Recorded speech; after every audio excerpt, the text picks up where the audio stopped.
beristighfarlah, bertahmidlah, bertasbihlah. Sesungguhnya Allah Maha Penerima Taubat. Karenanya Aisyah menyatakan dalam hadis sahih riwayat Imam Muslim, Nabi Shallallahu Alaihi Wasallam biasa berzikir kepada Allah. Salah satu zikirnya adalah Subhanallah wa bihamdi, Astagfirullah wa atubu ilaih. Sebagai interpretasi atau pengejuantahan dari fasabbih bihamdi rabbika wastaghfirhu innahu kana tawwaba, yang berarti zikir. Bukan hanya sebatas zikir dalam arti kalimah-kalimah thayyibah, cara mensyukuri nikmat Allah pun bisa diartikan dengan membaca Quran, karena Quran salah satu namanya disebut dengan az-zikru, zikir.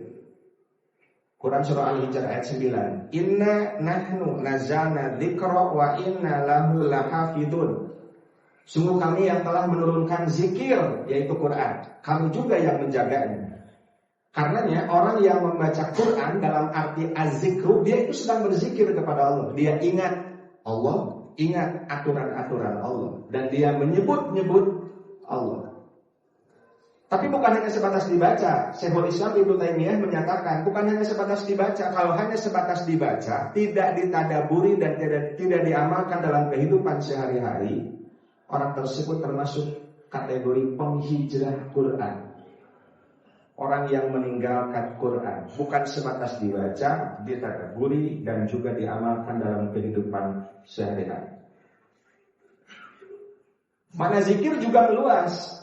Bukan hanya sebatas mengucapkan zikrullah, kalimah-kalimah thayyibah dan juga baca Quran, tapi juga sholat. Cara mensyukuri nikmat Allah itu dengan zikir dalam arti sholat. Bahkan sholat disebut sebagai zikir yang paling agung, yang paling besar. Di Quran surah Al-Ankabut ayat 45. Utlu ma uhiya ilaika minal kitab wa aqimis sholata innas sholata tanha 'anil fahsya'i wal munkar wa la dzikrullahi akbar. Sesungguhnya sholat itu adalah zikir yang paling besar, yang paling agung. Salat wajib atau salat sunnah, maka Ibnu Katsir menerangkan al-maktubah wa nafilata, yang wajib dan juga yang sunnahnya. Karena ketika kita melaksanakan sholat, apakah wajib ataupun sunnah, maka di situ kita mesti meyakini, ya Allah, ini adalah cara, bukti, wujud syukur nikmatku kepadamu dengan melaksanakan syarat. Bahkan secara spesifik, lebih tegas, Allah menyatakan cara mensyukuri nikmatku dengan sholat di Quran surah Al-Kautsar. Bismillahirrahmanirrahim. Inna a'tainakal kautsar. Sungguh kami telah memberikan kepadamu Nabi Shallallahu Alaihi Wasallam al-Kautsar, nikmat yang begitu banyak. Al-khairul katsir, kata Ibnu Abbas. Nikmat yang banyak yang tidak pernah bisa terhitung, saking banyaknya nikmat itu. Bagaimana cara mensyukurinya? Ayat kedua langsung menegaskan hal itu. Fasholli li rabbika wanhar. Salatlah engkau. Bahkan ditambah, berkurbanlah engkau li rabbika, hanya karena Allah. Tetap la ilaha illallahnya tidak boleh hilang. Karena itu yang paling pertama dan utama untuk mensyukuri nikmat Allah tadi. Ikhwati iman rahimakumullah. Dengan demikian, maka kita bisa simpulkan cara mensyukuri nikmat Allah. Yang pertama dan utama adalah tauhid, la ilaha illallah. Setelah itu adalah ibadah secara umum, yang ibadah itu pun tidak bisa dilepaskan dari lafaz tauhid, la ilaha illallah, secara ikhlas. Hal itu pun Allah tegaskan dalam Quran surah Al-Quraisy. Falyabudu rabb hadzal bait alladzi at'amahum min ju' wa amanahum min khauf. Maka beribadahlah kalian kepada Rabb hadzal bait, maksudnya kepada Allah. Disebutkan secara umum, falyabudu, beribadahlah secara umum, karena dialah yang memberikan kalian makanan sehingga tidak kelaparan, yang memberikan keamanan sehingga jauh dari rasa ketakutan. Barakallahu li wa lakum.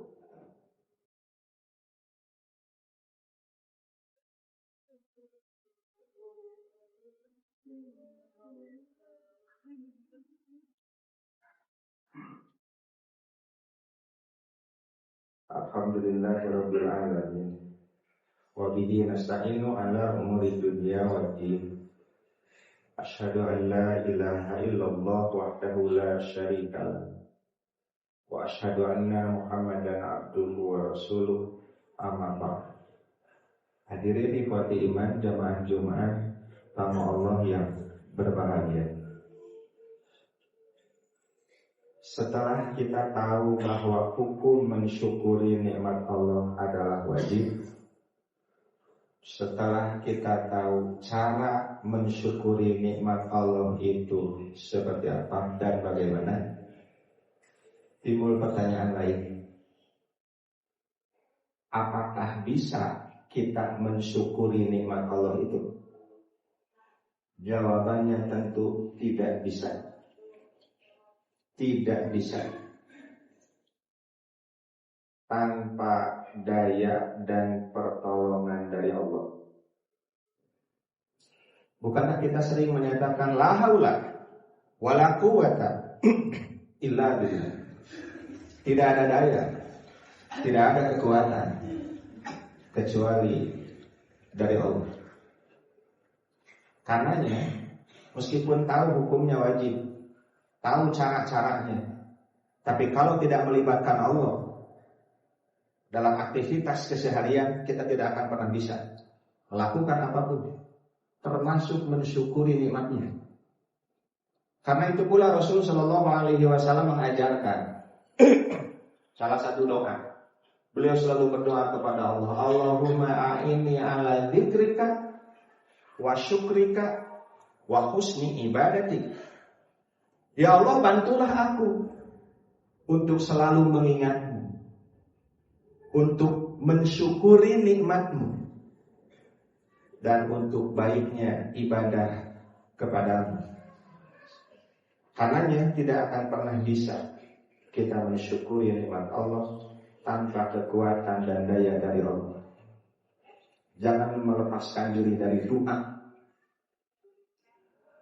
Apakah bisa mensyukuri semua nikmat Allah? Jawabannya sama, tidak bisa. Karena yang kita syukuri adalah yang kita ingat dan yang kita rasakan.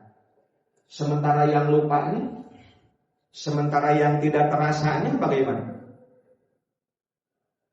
Sebagai contoh, alam naj'al lahu 'ainain wa lisanan wa syafatain, Quran surah Al-Balad.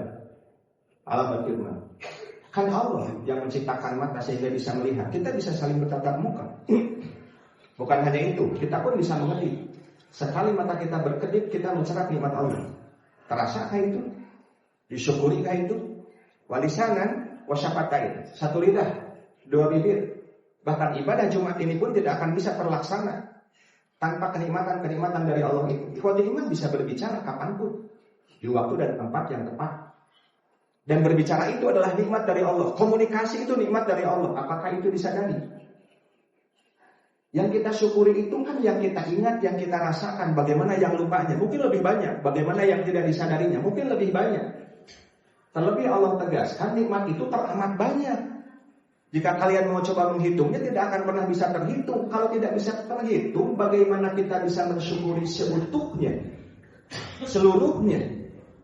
Karena itu Nabi Shallallahu Alaihi Wasallam sebagai uswatun hasanah mencontohkan, inilah astagfirullah, sesungguhnya aku beristighfar, memohon ampun kepada Allah. Fil yaum, dalam satu hari itu, aktar min sabi'ina marrah, lebih dari 70 kali. Meskipun kita sudah tahu hukumnya apa, bagaimana caranya, tanpa daya dan kekuatan dari Allah kita tidak bisa apa-apa. Kalaupun kita mau mensyukuri nikmat Allah itu, banyak yang lupanya, banyak yang tidak terasanya. Karena itu memperbanyak diri beristighfar, dicontohkan oleh Rasul Sallallahu Alaihi Wasallam. Khadiman rahimakumullah, mudah-mudahan Allah menjadikan kita sebagai hamba-hambanya yang ahli syukur. Allahumma a'inna ala dzikrika wa syukrika wa husni ibadatika. Ya Allah, bantulah kami untuk selalu ingat kepadamu, untuk selalu mensyukuri nikmat-Mu, dan untuk selalu beribadah baik kepadamu. Rabbana atina fid dunya hasanah wa fil akhirati hasanah wa qina adzabannar. Aqulu qawli hadza wa astaghfirullah li wa lakum. Wassalamu alaikum warahmatullahi wabarakatuh.